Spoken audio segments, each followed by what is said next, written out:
Hello everyone welcome to my channel. आज के आमी class 12 West Bengal board class 12 chapter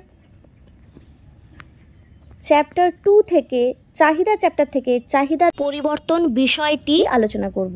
देखो तुम्हारे यदि बुझते असुविधा है अवश्य आमाके बोलबे और यदि आमार पढ़ानो भालो लागे अवश्य तोमरा आमार लाइव क्लासगुलो देखो यूट्यूबे। यदि आमार पढ़ानो भालो लागे यदि आमार काछे अनलाइन बा अफलाइन क्लास करते चाओ सेक्षेत्रे आमार संगे कन्टैक्ट करते पारो। कन्टैक्ट डिटेल्स आमी डेसक्रिप्शन बक्से दिए राखबो। चलो एबार शुरू करी चाहिदार परिवर्तन काके बोले। चाहिदार परिमाणे परिवर्तन आमी आगे एक भिडियोते करे देखिएछि, सेटा यदि ना देखे थाको अवश्यई देखे निओ।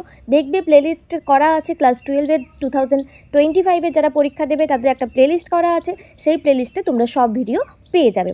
চলো এবার শুরু করছি। দেখো চাহিদার পরিবর্তন। চাহিদার পরিবর্তনে এখানে কি লেখা হয়েছে, দ্রব্যের দাম স্থির। এই জায়গাটা খুব খুব খুব ভালো করে মাথায় রাখবে যে দ্রব্যের দাম স্থির থাকা অবস্থায়, এখানে দামটা হলো স্থির। ক্রেতার আয়, সংশ্লিষ্ট দ্রব্যের দাম, তার রুচি পছন্দ ইত্যাদি চাহিদা নির্ধারণকারী বিষয়বস্তুগুলি, মানে আমাদের চাহিদা নির্ধারণকারী অন্যান্য বিষয় যেগুলো ছিল সেইগুলোর যদি পরিবর্তন ঘটে তাহলে চাহিদা যে বাড়ে কমে বা চাহিদার যে পরিবর্তন হয় তাকে বলা হয় চাহিদার পরিবর্তন। আমরা যদি একটু মনে করে দেখি যে চাহিদার পরিমাণে পরিবর্তনটা কী ছিল। চাহিদার পরিমাণে পরিবর্তনের সময় ছিল দাম পরিবর্তন আর অন্যান্য নির্ধারণকারী বিষয়বস্তু স্থির। এখানে ঠিক উল্টোটা, দাম স্থির, অন্যান্য বিষয়বস্তুগুলো হলো পরিবর্তনশীল। যদি পরিবর্তন হয় দুটোর ক্ষেত্রেই চাহিদায় পরিবর্তন আসে, তো এই ক্ষেত্রে যদি অন্যান্য বিষয়ের পরিবর্তনের জন্য চাহিদায় পরিবর্তন আসে তাকে শুধুই চাহিদার পরিবর্তন বলবো। বোঝা গেল? নেক্সট আমাদের চাহিদার পরিবর্তনের ফলে কি হয়, চাহিদা রেখার স্থানান্তর ঘটে। চাহিদা রেখার স্থানান্তর ঘটে।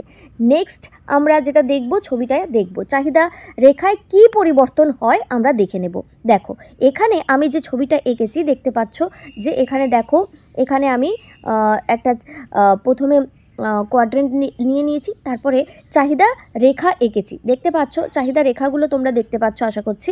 যে প্রথমে ধরো চাহিদা রেখাটা আমার এই রকম ছিল D1। এবার যদি ধরো আয় বেড়েছে তাহলে চাহিদা রেখা কোন দিকে শিফট করবে, ডান দিকে শিফট করে এই যে D2তে চলে গেছে। আর যদি আয় কমে যায় তাহলে বাঁ দিকে শিফট করে এইভাবে চলে আসবে D3তে। এই হলো চাহিদার পরিবর্তন। চাহিদার পরিবর্তনের সংজ্ঞা দেবে, ছবি আঁকবে আর লিখে দেবে যে আয়ের পরিবর্তন, আয় বাড়লে ডান দিকে শিফট করবে আর আয় কমলে বাঁ দিকে শিফট করবে। এটাই যদি তুমি করতে পারো তাহলে তুমি কিন্তু 2-এ 2 পাবে যদি চাহিদার পরিবর্তন কোশ্চেনটা আসে। আর একটা ব্যাপার হয়, চাহিদার পরিমাণে পরিবর্তন এবং চাহিদার পরিবর্তনের মধ্যে পার্থক্য লিখতে দিতে পারে। সেই প্রশ্নটা নিয়ে, সেই প্রশ্নের উত্তরটা নিয়ে আমি পরের ভিডিওতে আসব।